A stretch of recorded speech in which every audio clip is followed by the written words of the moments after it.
ప్రముఖ సినీ నటుడైనటువంటి రాజేంద్ర ప్రసాద్ గారి ఇంట్లో విషాదం చోటు చేసుకుంది. అయితే ఆమె కుమార్తె అయినటువంటి గాయత్రి గారు హఠాత్తుగా మరణించడం అయితే జరిగింది. కాబట్టి ఈ సందర్భంగా ఆయనతో పాటు ఆయన కుటుంబంతో ఎంతో ప్రేమానురాగాలతో అయితే బంధంగా ఉన్నటువంటి వ్యక్తిని ఈరోజు మనం మాట్లాడి అసలు ఏం జరిగిందనే విషయాన్ని అయితే మనం తెలుసుకునే ప్రయత్నం చేద్దాం. మనతో మాట్లాడడానికి రేలంగి నరసింహారావు గారు అయితే మాత్రం ఉన్నారు. ఆయన అడిగి తెలుసుకునే ప్రయత్నం. సార్ నమస్తే. నమస్తే అండి. సార్ ఇప్పుడు ఎంతోమంది ఎన్నో మంది కుటుంబాల్లో ఒక ఆనందాన్ని చిరునవ్వుల్ని అందించి ఒక ఆహ్లాదకరమైన ఆనందాన్ని కలిగించడం మీ తరపు నుంచి కానీ లేదంటే రాజేంద్ర ప్రసాద్ గారి తరపు నుంచి కానీ అటువంటి మంచి మంచి సినిమాలను అందించి ఎన్నో కుటుంబాలకి మంచి ఆనందాన్ని కలిగించి చూపించారు. అటువంటి సందర్భంలో రాజేంద్ర ప్రసాద్ గారి కుటుంబంలోనే ఒక విషాదం చోటు చేసుకుంది. దానిపైన ఏమీ లేదండి. ఇప్పుడు విధివ్రాత అంటాం దీన్ని. ఇది మన చేతుల్లో లేదు. ఆ భగవంతుడు ఆ పుస్తకంలో ఏమి రాశాడు అనేది ఎవరికీ తెలియదండి. యాస్టీస్ నిజంగా చెప్పాలంటే. మరి ఆయన కూతురు అంటే ప్రాణం. మా కళ్ళెదురుగుండా నేను రాజేంద్ర ప్రసాద్ గారు ముమ్మరంగా సినిమాలు చేస్తున్న టైంలో కళ్ళెదురుగుండా పుట్టిన అమ్మాయి, పెరిగిన అమ్మాయి, పెళ్లి చేసుకుంది, ఒక బిడ్డని కంది, సుఖంగా ఉంటున్నారు. రాజేంద్ర ప్రసాద్ గారు హ్యాపీగా ఉన్నాడు. వాళ్ళ మిస్సెస్కి చాలా ఇష్టం ఉండే రాజేంద్ర ప్రసాద్ గారి మిస్సెస్కి అమ్మాయి గాయత్రి అంటే చాలా ప్రాణం. అటువంటిది నేను మార్నింగ్ న్యూస్ 6 o'clock తెలిసి ఐ వాజ్ షాక్డ్ అండి. నిజంగా ఉండబుద్ధి లేదు. ఎందుకంటే నేను వీళ్ళ కుటుంబంలో ఒకడిని, రాజేంద్ర ప్రసాద్ గారు అలాగే నా కుటుంబంలో ఒక మనిషి అండి. నా కుటుంబంలో అంత అనుబంధం ఉంది మా అందరి మధ్యనండి. చూస్తే ఈ అమ్మాయి ఇలాగ ఇప్పుడు ఏదైనా బెడ్ మీద ఉండి ఏదో తీసుకుని పోయింది, ఇలా పోయిందంటే ఎవరైనా కొంతకాలం బాధపడతాం, వదిలేస్తాం. బట్ సడన్గా పోవడం అనేది కళ్ళెదురుగుండా మాయం అవడం అనేది అసలు ఇది చూస్తే నాకు ఏమనిపించిందో తెలుసా అండి. ఇదివరకు బాలచంద్ర గారు సినిమా తీశాడండి, సర్వర్ సుందరం అని, నగేష్. అది ఈ జనరేషన్కి తెలియదండి. నవ్విస్తూ వెళ్ళి విషాదంలో పడిపోతాడండి. తల్లి చనిపోయి కళ్ళం నీళ్ళు తెప్పించేస్తాడు నగేష్. ఇప్పుడు అలాగే జరుగుతుందండి. మీరు అన్నట్టుగా ఎంతమంది కుటుంబాలకి ఎంతో ఆనందాన్ని, నవ్వుల్ని పంచిన ఒక రాజేంద్ర ప్రసాద్ ఇంట్లో విషాదం అంటే తట్టుకోలేకపోతున్నామండి. నిజంగా కూడా నవ్వుల రాజు ఇంట్లో విషాదం అంటే మరి ఆ భగవంతుడి విధివ్రాత ఎలా ఉంటుందని ఎవరికీ తెలియదు. కాబట్టి మనం తప్పదు మరండి. ఇంకా ఇది తల వంచాలి భగవంతుడి దానికి. ఏదేమైనా వాళ్ళ కుటుంబానికి మనశ్శాంతిగా కలగడానికి భగవంతుడు తోడుగా ఉండాలని ఆ ఆత్మ. ఇంకొక గొప్ప అదృష్టం ఏంటంటే పోయిందనేది ఒక బాధ మనకండి.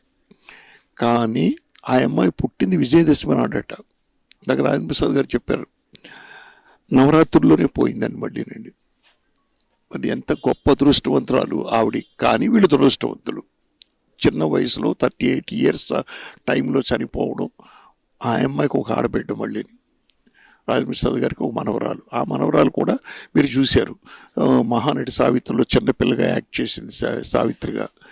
మరి ఎంత ఇచ్చి భగవంతుడు ఈరోజు విషాదాన్ని కొట్టాడండి.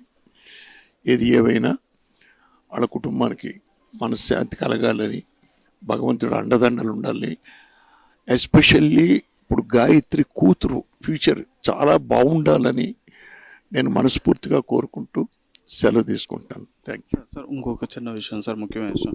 దాదాపు కొన్ని సినిమాలు ఆయనతో దాదాపు 35 సినిమాల వరకు కూడా మీరు మీ ఆధ్వర్యంలో జరగడం జరిగింది. అటువంటి రాజేంద్ర ప్రసాద్ గారు మీరు ఎంతో వాళ్ళ కుటుంబానికి కూడా, మీ కుటుంబానికి కూడా చాలా ఆత్మీయులు అని చెప్పుకోవడం జరుగుతుంది. అయితే ఇటువంటి సందర్భంలో మీరు చిన్నప్పటి నుంచి కూడా గాయత్రి గారిని చూశారని చెప్పని అన్నారు. అయితే వారి కుటుంబానికి అంటే మీ తరపు అంటే ఏ విధమైన చూసుకోవాలని చెప్పని అనుకోవాలి అంటే వాళ్ళకి కానీ లేదంటే వాళ్ళ కుటుంబానికి కానీ మీరు ఏ విధమైన సపోర్ట్ ఇస్తున్నారని చెప్పి? సపోర్ట్ ఏముందండి, సాటి మనిషి పోయినప్పుడు మానవత్వంతో కళ్ళ ముందు పోయినప్పుడు మనం మానవత్వంతో వచ్చి బుధం తట్టవలసిన అవసరం ఉందండి. ఇప్పుడు శుభకార్యానికి వెళ్ళకపోయినా పర్లేదండి. మనం ఒక విషాదం షూట్ చేసుకున్నప్పుడు, ఒక ఇంట్లో ఒక బాధ కలిగినప్పుడు వచ్చి మనం భుజం తడితే వాళ్ళకి ఎంత ధైర్యం వస్తుందంటే, మన వెనకాల మనుషులు ఉన్నారా, మీరు కోట్ల డబ్బు ఇవ్వక్కర్లేదు, ఏమీ చేయక్కర్లేదు, అన్నదండ వాళ్ళకేమీ లేక కాదు ఇప్పుడు ఈరోజు. బట్ వచ్చి నిలబడి ఆ పక్కన ఉంటే అండి, మన మనుషులు వీళ్ళందరూ మనకెంతమంది ఉన్నారు, మన జీవితంలో పర్వాలేదు, మనకు డోకా లేదు అని ఒక ఆత్మతృప్తి ఏర్పడుతుందండి వాళ్ళకండి. అందుకోసం ఇక్కడ కూర్చుందండి వచ్చి. ఇప్పుడు ఎంతోమందికి ఆనందాన్ని కుటుంబంలో ఆనందాన్ని ఆహ్లాదాన్ని అందించారు రాజేంద్ర ప్రసాద్ గారు. ఈరోజు కుటుంబంలో ఆయనకి ఒక విషాదం అనేది జరిగింది. దానిపైన మీ తప్పదు సార్ మానవ జీవితానికి. తప్పదు మానవ జీవితానికి. ప్రతి కుటుంబంలో ఇలాంటి హెచ్చుతగ్గులు ఉండనే ఉంటాయి. కానీ 10 మందికి నవ్వులు పంచే రారాజుకి ఇలా జరగటం అనేది కొంచెం బాధాకరమైన విషయమే. తట్టుకోవడం కూడా కష్టమే. బట్ కాలం నేర్పిస్తుంది. తప్పదు. దానికి ఇక విరుగుడు ఓన్లీ మూవీసే ఆయనకి. ఇంట్లో బాధ కలిగినప్పుడు ఇంకా తనకు నచ్చిన నవ్వును పంచుకోవడం కోసం వెళ్ళిపోతూ ఉంటాడు. ఆయనకి ఎక్కువ అవుట్డోర్లు ఉంటే కూడా అందుకే ఇష్టం. పదండి వెళ్ళిపోదాం అవుట్డోర్లు ఉంటాయి. ఆ సినిమా అంటే ఎందుకంటే అవుట్డోర్ పెట్టండి వెళ్ళిపోదాం, పిల్లలు వస్తే తీసుకెళ్ళిపోదాం పదండి అని అన్నారు. అదే సార్. ఇప్పుడు రాజేంద్ర ప్రసాద్ గారికి ఒక కొడుకు కుమార్తె అయినటువంటి సందర్భం. అయితే ఈరోజు కుమార్తె అయినటువంటి గాయత్రి గారు మరణం చంద్ర ఆమె స్వర్గస్థులయ్యారు. అయితే దీనిపైన ఆయనకి చాలా అంటే చాలా బాధను మిగిల్చిందని చెప్పని కూడా ఆయన చూస్తే తెలిసిపోతుంది. అయితే వారి మధ్య రిలేషన్ ఏ విధంగా ఉండేది? సార్ చాలా గొప్ప రిలేషన్ సార్. ఆయన కొడుకు కన్నా కూతురు అంటే చాలా ఇష్టం. అందుకనే కూతురికి ఏ కష్టం కలగకుండా చూసుకునేవాడు. మాకు కూడా చెప్పేవాడు, కొడుకుది ఏముందయ్యా బతికేస్తాడు, ఆడపిల్ల కదా, మన ఇంటి ఆడపిల్లని మనం జాగ్రత్తగా చూసుకోవాలి, ఆ ఇంటి ఆడపిల్ల అంటే మనకు తల్లి లాంటిది అని ఎప్పుడు చెప్పేవాడు. ఒకవేళ ఇంటికి ఏదన్నా చిన్న చిరుకోపం వచ్చి ఏదైనా అరిచినా కూడా కారు ఎక్కగానే చెప్పేవాడు, సారీ చెప్పాయి అమ్మాయికి అని. సారీ చెప్పానని చెప్పండి అంటే బయట నవ్వుతుంటాడు, నిజ జీవితంలో సీరియస్ ఆయన. ప్రతిదాన్ని సీరియస్గానే తీసుకుంటాడు. ఇంట్లో కానీ బయట కానీ ఎక్కడైనా సరే జాగ్రత్తగా ఉండమని ఎప్పుడు జాగ్రత్తలు చెప్తూ ఉంటాడు. మన చేతుల్లో లేకుండా పోయింది అది. అదే సార్.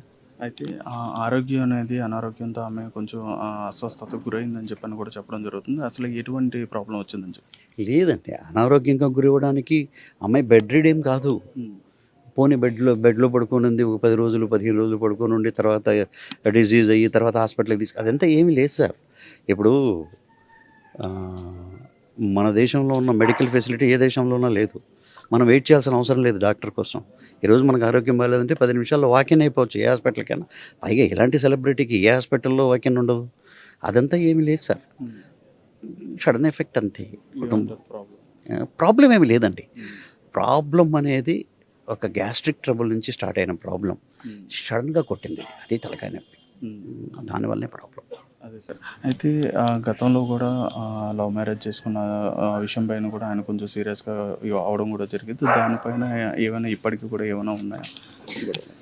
చాలా సర్వసాధారణమైన మానవుడిలాగా ఆయన రియాక్ట్ అయ్యాడు. ఎందుకంటే ఒక కూతుర్ని పెంచి పెద్ద చేసుకున్న తర్వాత మన ఇష్ట ప్రకారం పెళ్లి చేయాలని ప్రతి తల్లి తండ్రి కోరుకుంటారు. రియాక్ట్ అయిన మాట వాస్తవమే. అది కూడా ఎంతసేపు 1 or 2 days, ఇది ఎక్కువ కూడా లేదు. తర్వాత కూతుర్ని గుండెల్లో పెట్టి చూసుకున్నాడుగా. ఇప్పుడు కూతురు నాకు ఇష్టం లేదు, ఎవరినో పెళ్లి చేసుకుని వెళ్ళిపో అని చెప్తే ఇల్లు ఎందుకు కొనిస్తాడు, కార్లు ఎందుకు కొనిస్తాడు, ఎందుకు జాగ్రత్తగా చూసుకుంటాడు, అమ్మాయికి భోజనం వెళ్ళిందా లేదా అని ఎందుకు అడుగుతాడు? సరే, ఇప్పుడు పిల్లలతో ఉంటున్నారు. పిల్లలతో చాలా బాగుంటాడు. మనవరాలంటే పిచ్చి, పెద్దవాడికేమో మనవడు గుండెల మీద ఉంటాడు ఎప్పుడు వాడు. ఆ అమ్మాయి ఎప్పుడు తాత పక్కన కూర్చొని ఉంటుంది. పిల్లలంటే చాలా ఇష్టం ఆయనకి. సగం ఆయన లొకేషన్ నుంచి వచ్చి ఈరోజు షూటింగ్ లేదంటే ఆ చెట్టు కింద కూర్చుంటాము, పిల్లలు చుట్టూ వేసుకుని కూర్చోటమే. It's a true. ఎందుకంటే నేను చూస్తూ ఉంటాను, బయట ఏం మాట్లాడుకుంటారు ఏంటో మాకు తెలియదు. ఆయన సీరియస్గా ఉంటాడు బయట వస్తే, దట్స్ కామన్ థింగ్. ఆయన చేసేది కామెడీ, బిహేవియర్ సీరియస్గా ఉంటాడు. ఇంట్లో అదంతా ఏం లేదండి. ఇంట్లో చాలా జోవియల్గా ఉంటాడు ఆయన. అట్లాగని జోకులు ఏమి కానీ జోవియల్గా ఉంటాడు. సరే, ఆ పాపతో వచ్చేటప్పటికి మీ బంధం ఏ విధంగా ఉండేది? అనుబంధం ఏ విధంగా? ఏం లేదు సార్, బిడ్డను పెంచుకున్నాం. అందరి బిడ్డలాగా మా బిడ్డలాగానే చూసుకున్నాం. ఇలా చెప్పపట్టకుండా వెళ్ళిపోతుందని మాకు తెలియదు. సడన్ ఎఫెక్ట్ ఇది అందరికీ, మాకి ప్రతి బంధువులకి అందరికీ ఎఫెక్ట్. నమ్మలేదు ఎవరు. అమెరికా వాళ్ళకి ఫోన్ చేస్తే గమడంకులు జోకులు చేయబాకండి మీరు, జోకులు కదమ్మా ఉన్న నిజం అది, ఏం చేయమంటావు, చేజారిపోయింది. ఈ విషయం అంటే ఏ విధంగా తెలిసింది సార్? అంటే హఠాత్తుగా అనుకోకుండా జరిగిన ఈ సంఘటన వల్ల మీ వరకు ఎలా వచ్చింది? సార్ నిన్న మధ్యాహ్నం నుంచి మా కారులోనే తీసుకెళ్ళాం, అక్కడే ఉన్నాం. హాస్పిటల్ నిన్న మధ్యాహ్నం నుంచి ఎవరు ఇంట్లోకి కూడా వెళ్ళలేదు, మేము అక్కడే ఉన్నాం. నిన్న మధ్యాహ్నం నుంచి అక్కడే ఉండి రాత్రి 4 o'clockకి 4:30కి ఇంటికి తీసుకొచ్చాం. ప్రతి క్షణం డాక్టర్లతో మాట్లాడుతూనే ఉన్నాం, ఏం జరుగుతుంది ఏమి అని. ఒక 1 by 1 వెళ్తున్నాం ఒక 20 members దాకా అక్కడే ఉన్నాం. ఇక మనకు తెలిసేది ఏముంది, అన్నీ చెప్తూనే ఉన్నారు. ఎవ్రీ మూమెంట్ మనకు డాక్టర్లు తెలియజేస్తూనే ఉన్నారు, కళ్ళ ముందే. మా కళ్ళ ముందు ఐసీయూలో జరుగుతున్నాయి అన్నీ. మేము వెళ్ళి చూస్తున్నాం అంటే ఆ హాస్పిటల్ మాకు అడ్డం చెప్పరు. కొంచెం నాగేశ్వరరెడ్డి గారి హాస్పిటల్ అంటే బాగా ఈ మా ఇళ్ళల్లో చుట్టుపక్కల కానీ బంధువులు కానీ ఎవరికి ఏం ప్రాబ్లం వచ్చినా ఆయన దగ్గరికి వెళ్తాం. దానివల్ల హిట్ టీవీ యాప్ ని డౌన్లోడ్ చేసుకోండి. ఇందులో short news, live news, entertainment movies అన్ని అవైలబుల్ గా ఉన్నాయి. Please download hit TV app. Hit TV యాప్ని ఫ్రీగా డౌన్లోడ్ చేసుకోండి.